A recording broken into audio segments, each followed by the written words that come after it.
Maintenant, je passe la parole à Madame Aglama El Hadi, qui vient du Sahara, du territoire monotone du Sahara occidental sous occupation. Tout d'abord, permettez-moi de vous saluer avec respect. Je suis Nana Hamdou Sahara occidental, précisément de territoire occupé. Je suis une membre de l'organisation de Saint Freedom pour la protection des défenseurs des droits de l'homme. D'abord, je vais parler de l'un des importants droits, c'est le droit à l'autodétermination. Le droit à l'autodétermination est un pilier de droit international contemporain, selon lequel chaque peuple a le droit de disposer d'un choix libre et souverain de déterminer la forme de son régime politique, indépendamment de toute influence. Ce droit est incorporé, comme vous savez, à la Charte des Nations Unies, à la Convention internationale sur le droit économique, social et culturel, et à la Convention internationale sur les droits civils et politiques. Elle a aussi été reconnue de nombreuses autres déclarations internationales et régionales sur les droits de l'homme et approuvées par la Cour de justice internationale. Malgré l'arsenal juridique qui encadre le droit à l'autodétermination, il y a encore des peuples qui ne jouissent pas jusqu'à maintenant leur droit à disposer d'eux-mêmes, comme le cas du Sahara occidental.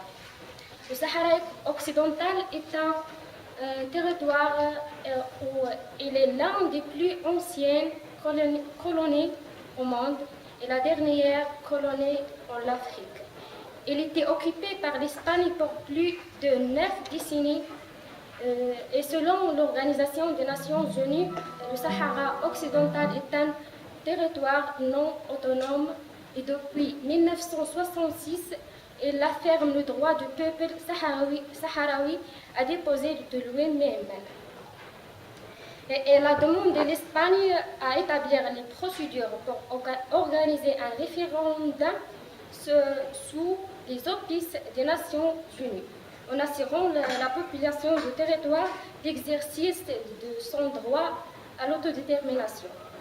Mais l'Espagne, après quelques années, a livré le territoire au Maroc et à la Mauritanie en vertu des accords de Madrid. Ces accords qui sont encore en vigueur est une flagrante violation de tous les instruments internationaux et un contournement du droit à l'autodétermination du peuple sahraoui. Mon peuple, le peuple sahraoui, attend des séquelles d'une guerre injuste menée contre son gré par l'État marocain depuis 1975.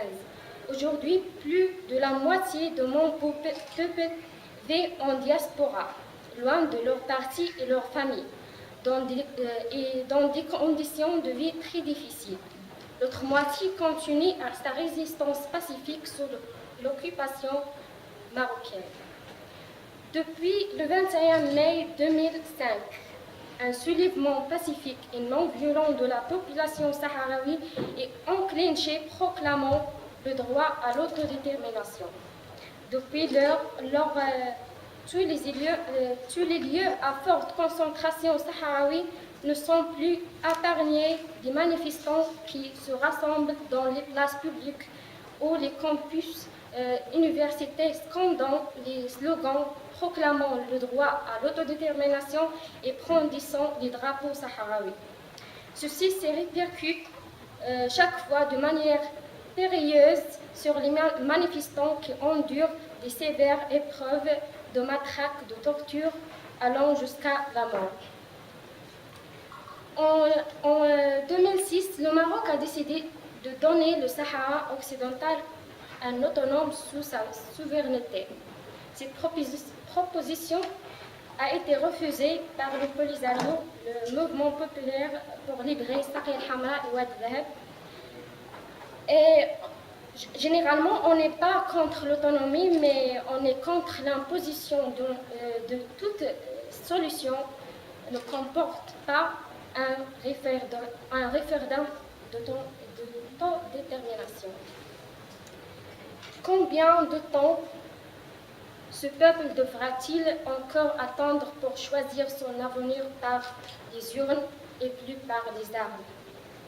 En tant que femme sahraoui victime plusieurs fois de la répression marocaine, je témoigne que les populations sahraouies sont en détresse.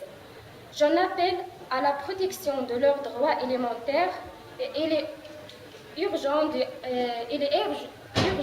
et impératif d'accentuer les efforts et d'intensifier le travail pour mettre fin à notre souffrance. Permettez-moi de lancer un appel pressant à toute communauté internationale d'œuvrer massivement pour la protection des citoyens sahraouis sous l'occupation marocaine. Je tiens à saisir l'occasion pour vous rappeler que des dizaines des prisonniers politiques sahraouis, parmi eux des défenseurs des droits de l'homme, sont aujourd'hui derrière les barreaux dans les prisons de Maroc et à la prison noire de l'Aïon occupée. Ils se trouvent dans des conditions incarcérales très déplorables et sont maltraités et privés de leurs moindres droits. Leur crime, c'est avoir revendiqué le respect de droits d'autonomie de leur peuple. En conclusion, je souhaite que tous les peuples colonisés et non autonomes parviennent à une solution assurant leurs droits et apportera la paix. Merci.